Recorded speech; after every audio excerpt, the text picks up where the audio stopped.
जनगाथा times, सबकी खबर। केवल इसका शीश नहीं था, मिलते जाप करते हुए अंत में गोविंद के श्री चरणों में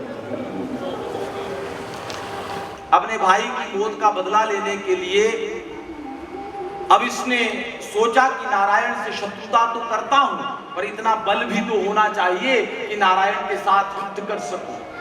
तब बल प्राप्त करने के लिए पर्वत के ऊपर चला गया, दोनों भुजाओं को उठाकर एक पांव के बल खड़ा होकर तप करने लगा। तप करते करते इसके बदन के ऊपर मिट्टी चढ़ गई, बदन इसका बिल्कुल सूख गया। तप करते करते कठिन तपचर्या करने के उपरांत ब्रह्मा जी प्रकट हुए। ब्रह्मा जी ने पूछा, मांग क्या मांगता है? इसने कहा, महाराज एक ही वरदान चाहिए।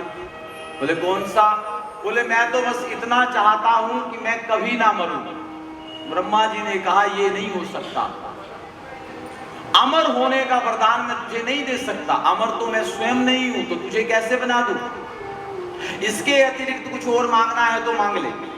बोले महाराज फिर मुझे वरदान दो, ना दिन में मरूं ना रात में, ना ऊपर मरूं ना नीचे मरूं, ना भीतर मरूं ना बाहर मरूं, 12 मास में से किसी मास में ना मरूं, और परमात्मा की बनाई गई इस सृष्टि में ना तो पशु से मरूं ना मानव से मरूं। इतने वरदान मांग लिए। ब्रह्मा जी ने कहा कि बेटा जितने तूने वरदान मांगे हैं देना तो बड़ा मुश्किल है, पर जितना तूने तप किया है ऐसा तप करना भी परम मुश्किल है, इसलिए यह सारे वरदान मैं तुझे करता हूं प्रदान। हिरण्याकश्यप को लगा कि अब तो इतने वरदान मिल गए, ना दिन में मरूंगा ना रात में, ना ऊपर ना नीचे ना भीतर ना बाहर, तो फिर कब मरूंगा? इसका अर्थ ये हुआ कि मैंने ब्रह्मा जी को तो पागल बना दिया। अब मुझे इतने सारे वरदान मिल गए, अब सृष्टि के ऊपर मेरा एक शत राज्य हो जाएगा। बल व्यक्ति के पास आता है, सत्ता जब व्यक्ति के हाथ में आती है, स्वयं को सृष्टि का मालिक समझने लग जाता है। बहुत कम कोई ऐसा होगा जो यह मानेगा कि यह जो सत्ता है, यह जो राज सिंहासन है, ये मुझे सेवा के लिए प्राप्त हुआ है। अन्यथा तो यही विश्वास माना जाता है कि यह जो मुझे प्राप्त हुआ है अब मैं ही मालिक हूं, अब सृष्टि मेरे अधीन है। ऐसा ही हिरण्याकश्यप को लगने लगा।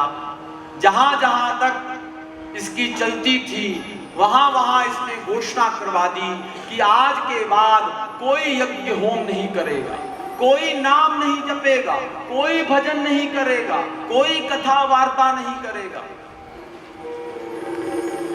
अगर भजन करना है हिरण्याकश्यप के नाम का करो, अगर हवन करना है हिरण्याकश्यप के नाम का करो। जनता हवन करेगी, मुझे बल मिलेगा, प्रजा का भगवान राजा ही होता है।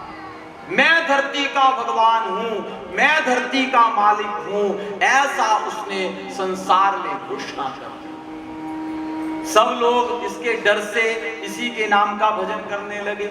और ठाकुर जी की लीला देखो, इसके घर में एक बालक का जन्म हुआ, उसका नाम प्रहलाद रखा गया। सबने तो इसकी सत्ता को स्वीकार कर लिया, परंतु प्रहलाद ने सत्ता को स्वीकार करने से इनकार कर दिया। प्रहलाद ने कहा कि महाराज मैं तो यह नहीं मानता कि आप धरती के परमात्मा हो, मुझे तो पक्का विश्वास है इस जगत का मालिक नारायण है, और पिताजी आपको भी नारायण की भक्ति करनी चाहिए। कभी कभी अपने पिता को समझाते प्रहलाद, परंतु पिता कहाँ मानने वाला था। जब प्रहलाद ऐसी बातें करता तो प्रहलाद को दंड देता हिरण्याकश्यप। कभी पहाड़ से नीचे गिरा देता, कभी हाथियों के नीचे डालकर उसे कुचलने का प्रयास करवाता, कभी होलिका की गोद में रखकर जलवाने का प्रयास करवाता, पर जाको राखे साइया मार सके ना कोई। गोविंद हर हाल में उसकी रक्षा करते, गोविंद हर हाल में उसकी सहायता करते। चंड और अर्मक, चंडामृक, दो लोग हिरण्याकश्यपु के राज्य में विद्यालय चलाते थे, दैत्य के बच्चों को पढ़ाते थे।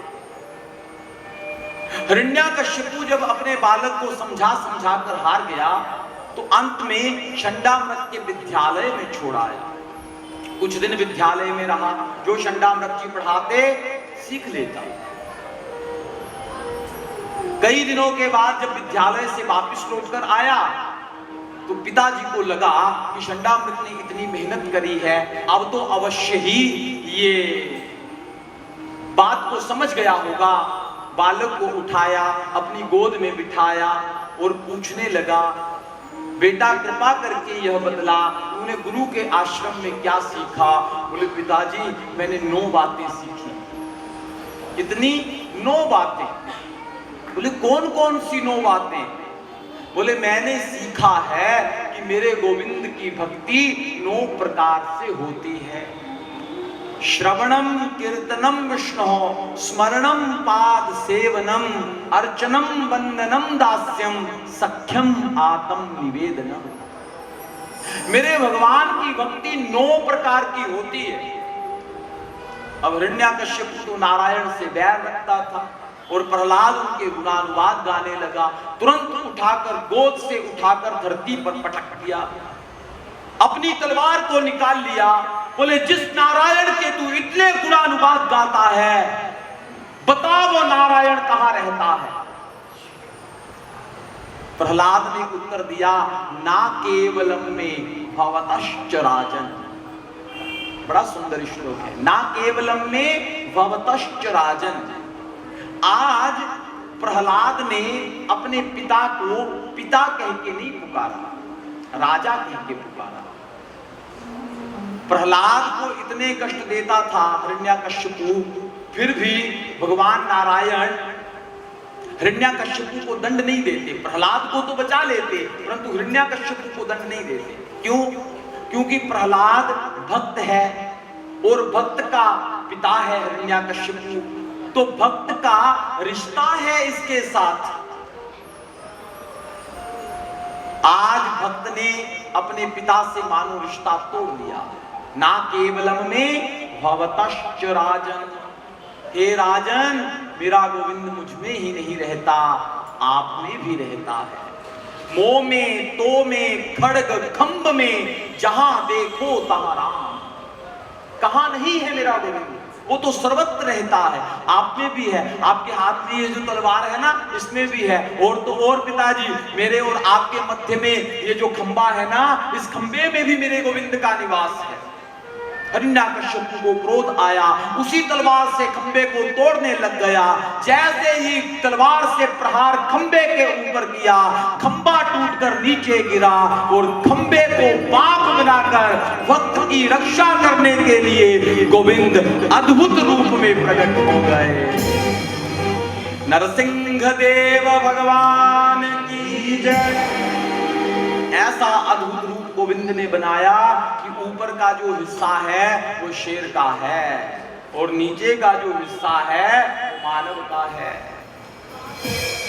जैसे ही ऐसे अद्भुत को खंबे में से निकला हिरण्याकश्यपु ने देखा, आते ही गोविंद ने दहाड़ लगाई तो दूर जाकर हिरण्याकश्यपु गिरा, उठा, हंसने लगा। बोले तो क्या हो गया, गिर गए, मरने वाले नहीं है। भगवान ने कहा ऐसा तूने क्या खाया भाई जो तू मरेगा नहीं? बोले मुझे ब्रह्मा जी का वरदान मिला है। बोले कौन सा वरदान? बोले मैं ना मैं दिन में मरूंगा ना मैं रात में। भगवान ने कहा देख ले, संध्या है, न दिन है न रात है। बोले अच्छा, मैं फिर भी नहीं मरूंगा। बोले क्यों? क्योंकि मुझे वरदान प्राप्त है, ना मैं भीतर मरूं ना बाहर। गोविंद ने कहा एक ही थप्पड़ से देख ले, दियोड़ी पे आके गिरा है, ना भीतर है ना बाहर है। बोले मैं फिर भी नहीं मरूंगा। बोले क्यों? क्योंकि मुझे वरदान प्राप्त है कि मैं 12 मास में से किसी मास में न मरूं। गोविंद मुस्कुराए और मुस्कुरा कर कहना, आज मैं तेरा पक्का इंतजाम करके आया हूं रे।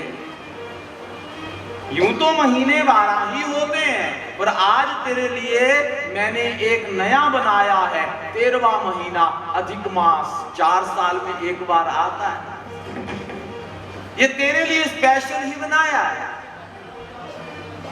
मैं फिर भी नहीं मरूंगा। क्यों? क्योंकि मुझे वरदान प्राप्त है, ना ऊपर मरूं ना नीचे। गोविंद ने उठा के अपनी जंघा पे रख लिया। याद कर, कोई और वरदान तो शेष नहीं रह गया। बोले मैं फिर भी नहीं मरूंगा, क्योंकि मुझे वरदान प्राप्त है, ना मैं अस्त्र से मरूंगा ना शस्त्र से।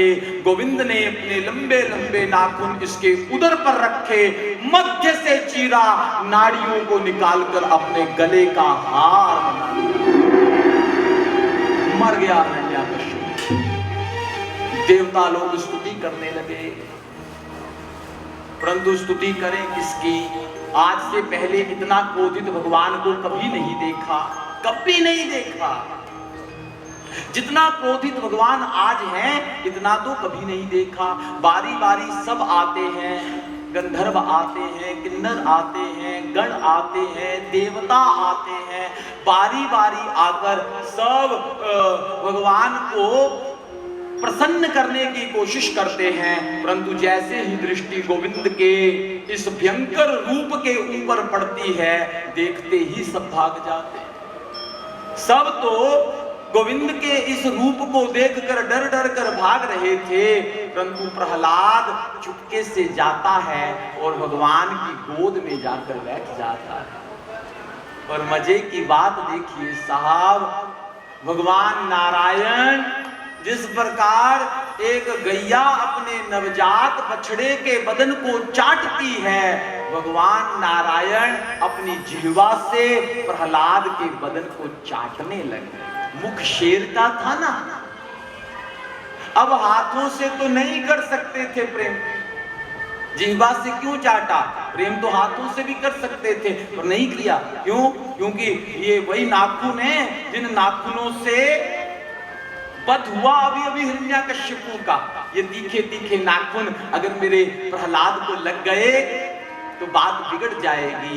प्रेम दिखाने के लिए भगवान ने अपनी जिह्वा से प्रहलाद को चाटना आरंभ कर दिया। प्रहलाद कुछ कहता, इससे पहले तो भगवान बोल पड़े, प्रहलाद एक बात कहूं? हाँ जी महाराज। बेटा, मेरा भजन करने पर इतना दुख आज तक किसी को नहीं मिला जितना तुझे मिला है। हो सके तो मेरे इस अपराध को क्षमा कर देना। भगवान ने प्रहलाद से कहा। प्रहलाद तो चरणों में गिर गया, बोले महाराज ऐसा कृपा करके मत कहिए। गोविंद ने पूछा, प्रहलाद मांगो, क्या मांगते हो वरदान के रूप में? प्रहलाद ने कहा, सरकार अगर अब आपसे कुछ मांगूंगा ना तो बेईमानी हो जाएगी, अपने साथ धोखा हो जाएगा, इसलिए कुछ मांगूंगा नहीं सरकार। जिसको आपकी गोद में ही बैठने का अवसर मिल गया, जीवा से आप मेरे बदन को चाट रहे हो, अब बताइए इससे ज्यादा मुझे और क्या चाहिए होगा? भगवान ने कहा नहीं मांग। ध्रुव ने, प्रहलाद ने कहा नहीं चाहिए कुछ। बोले नहीं बेटा मांग, क्या चाहिए? प्रहलाद ने सोचा, भगवान बार बार कह रहे हैं मांग, इसका मतलब यह है कि कहीं ना कहीं भीतर मन में कोई ना कोई अभिलाषा मेरी शेष रह गई होगी, इसीलिए तो बार बार कह रहे हैं। भगवान ने कहा बेटा मांग। प्रहलाद ने कहा सरकार फिर मैं जो मांगूंगा आपको देना पड़ेगा, वादा कीजिए। ठाकुर जी मुस्कुराए, बोले प्रहलाद तेरे मांगने में देरी हो सकती है, मैं देने में देरी कभी नहीं करूंगा, तू मांग, तुझे क्या चाहिए? प्रहलाद ने हाथ जोड़कर कहा कि गोविंद अगर कुछ देना है तो अपने दास पर इतनी कृपा कर दो कि इस प्रहलाद के मन में आपसे कभी कुछ मांगने की अभिलाषा ही जागृत ना हो। क्या हो? इस प्रहलाद के मन में आपसे कभी कुछ मांगने की अभिलाषा ही जागृत ना हो। देना है तो ऐसा देना महाराज। हृदय से लगाया भगवान ने, पिता के राज सिंहासन पर बिठाया और कहा प्रहलाद मैंने तेरे पिता का वध तो कर दिया, तूने तो बदले में कुछ नहीं मांगा, पर मैं तुझसे वादा करता हूं अब आने वाले समय में तेरे जितने वंशज होंगे मैं किसी के ऊपर आक्रमण नहीं करूंगा, किसी का वध नहीं करूंगा, किसी को नहीं मारूंगा। इतना कहकर प्रहलाद तो नित्य गोविंद की सेवा में लीन हो गए, गोविंद अंतर्ध्यान हो गए। फिर यही कथा प्रसंग आगे बढ़ता है तो प्रहलाद का पोता बलि होता है और बलि इतना बलवान था कि इस बलि ने स्वर्ग के ऊपर आक्रमण करके स्वर्ग को अपने वश में कर लिया। इतना ही नहीं, 14 भुवनों के ऊपर इसका एक छत्र राज्य हो गया था, इतना बलवान था। स्वर्ग का राजा बन गया। बलि के गुरु का नाम शुक्राचार्य है। शुक्राचार्य जी ने कहा कि बलि अब तू स्वर्ग का राजा तो बन गया है, परंतु स्वर्ग की गद्दी पर बने रहने के लिए तुझे शतक्रतु होना आवश्यक है। स्वर्ग की गद्दी पर वही बैठता है जो 100 यज्ञ करता है। कितने यज्ञ जी? 100 यज्ञ जो करता है वो स्वर्ग की राजगद्दी पर इंद्र बन के बैठता है। तभी तो कोई बहुत वजन करता था तो इंद्र का थर-थर सिंहासन कांपने नहीं लग जाता था। वो इसीलिए कि अब तू खाली कर, दूसरा आ रहा। इंद्र ये कोई व्यक्ति का नाम नहीं है, इंद्र एक पोस्ट है, इंद्र एक पद है। जो स्वर्ग के सिंहासन पर बैठता है, 100 यज्ञ करने वाला, वो इंद्र कहलाता है। जैसे आप देखिए, जैसे प्रधानमंत्री कोई पोस्ट नहीं हो, कोई नाम नहीं होता, प्रधानमंत्री पद है। जो उस कुर्सी पर बैठता है उसे प्रधानमंत्री कहा जाता है। वो उसका नाम नहीं है, वो उसका पद है। जिसके पास 272 MP का समर्थन होगा वो उस गद्दी पर बैठ सकता है, प्रधानमंत्री की गद्दी पर। ठीक वैसे ही जिसके पास 100 यज्ञों का फल होगा वो इंद्र के सिंहासन पर बैठ सकता है। 100 यज्ञ जो करेगा वो इंद्र के सिंहासन पर बैठेगा, ऐसा बलि को पता था। इसलिए बलि ने नर्मदा नदी के तट पर एक के बाद एक यज्ञ करना आरंभ कर दिया। यज्ञ करने लगा, बल उसका बढ़ने लगा। देवता लोग कमजोर हो गए। देवता और दैत्य, पहले भी मैंने आपको बतलाया था कि देवता और दैत्य एक ही पिता की संतान है। देवता और दैत्य सब लोग एक ही पिता की संतान हैं। देवताओं की माता का नाम अदिति है और दैत्यों की माता का नाम दिति है। अदिति अपने पति कश्यप के पास गई, प्रार्थना करने लगी, मेरे बच्चे दर दर भटक रहे हैं, कोई उपाय बतलाओ महाराज, कैसे स्वर्ग में इनका पुनर्वास हो सकता है। महात्मा ने कहा कि देवी, अगर तुम अपने बच्चों को पुनः स्वर्ग में स्थापित करना चाहती हो तो पयोव्रत का पालन करो। चंद्रमा की बढ़ती घटती कलाओं के साथ दूध पीकर नित्य प्रति ईश्वर का ध्यान करते हुए 15 दिनों तक यह पयोव्रत किया जाता है।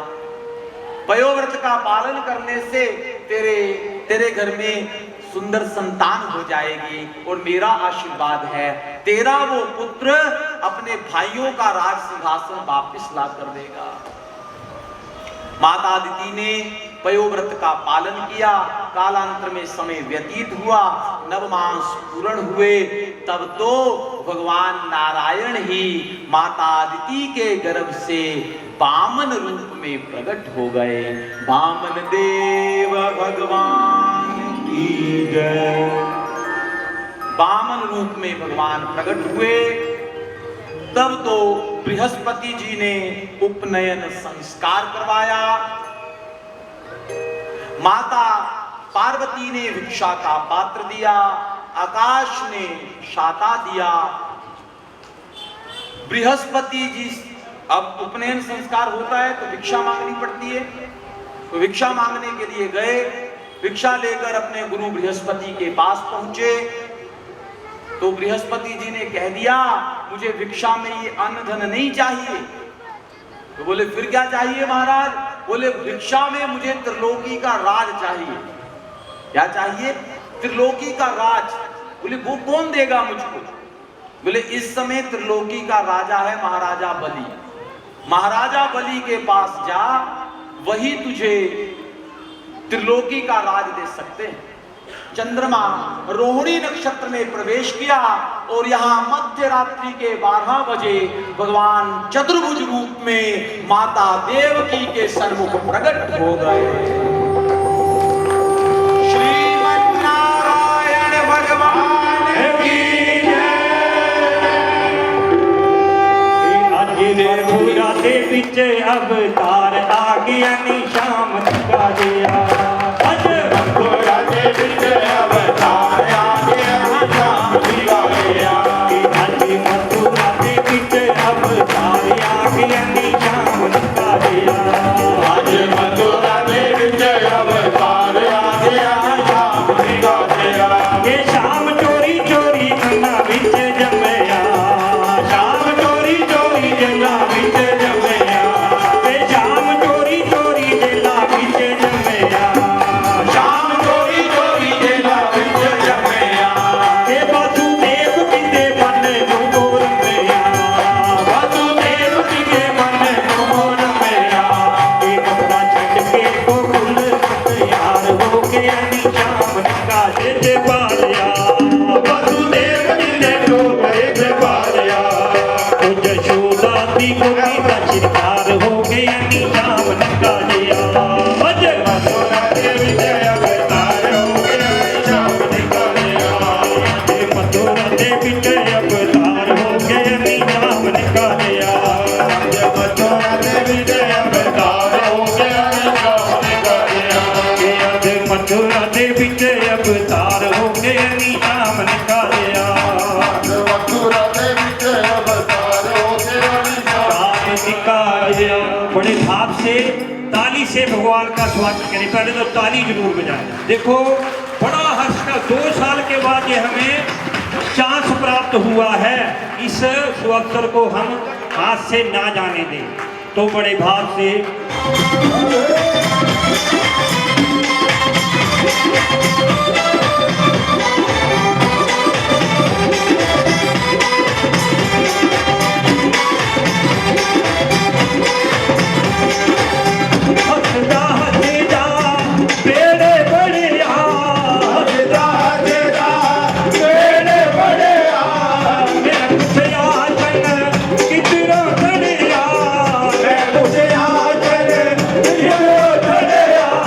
हंस के अंदर आके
बहुत बहुत बधाई इस शुभ अवसर पर सभी आए हुए सज्जनों का देखकर पता चलता है कि आप कितने भक्ति में हो। बड़े भाव से मुख्य जजमान की प्यार भागवत भगवान की है आरती, पापियों को पाप से है तारती। भागवत भगवान की है आरती, पापियों को पाप से है तारती। भागवत भगवान की है आरती, पापियों को पाप से है तारती। ये अमर ग्रंथ है मुक्ति पंथ का द्वार दिखाने वाला, प्रभु भक्ति सिखाने वाला, प्रभु भक्ति सिखाने वाला, प्रभु भक्ति सिखाने वाला। ये हरि पुराण है अति महान है, पूजे निश निश आरती। भागवत भगवान की है आरती, पापियों को पाप से है तारती। भागवत भगवान की है आरती, पापियों को पाप से है तारती। ये प्रभु का गीत है अति पुनीत, पापों को मिटाने वाला, बंधन से छुड़ाने वाला, बंधन से छुड़ाने वाला, बंधन से छुड़ाने वाला। है सुख करनी है दुख हरणी है, सुख करनी है दुख हरणी है, हर संकट को तारती। भागवत भगवान की है आरती, पापियों को पाप से है तारती। भागवत भगवान की है आरती, पापियों को पाप से है तारती। हर एक अबोल इसका अबोल भव कैद छुड़ाने वाला, बिगड़ी को बचाने वाला, बिगड़ी को बनाने वाला, बिगड़ी को बनाने वाला। है शुभ करनी है दुख हरणी है, शुभ करनी है दुख हरणी, बड़ी फलदायक जे आरती। भागवत भगवान की है आरती, पापियों को पाप से है तारती। भागवत भगवान की है आरती, पापियों को पाप से है तारती। आत्मतम केशवं राम नारायणं, कृष्णदामोदरं वासुदेवं वै, श्रीधरं माधवं गोपिका वल्लभं, श्रीजानकी नायकं श्रीरामचन्द्रं भजे। त्वमेव माता च पिता त्वमेव, त्वमेव बन्धुः च सखा त्वमेव, त्वमेव विद्या च द्रविणं त्वमेव सर्वं मम देव देव। बारे बारे बर मांगे मनुष्य हो सी रंग, पद सरोजे न पायनी भक्ति सदा सत्संग सिया भरे राम।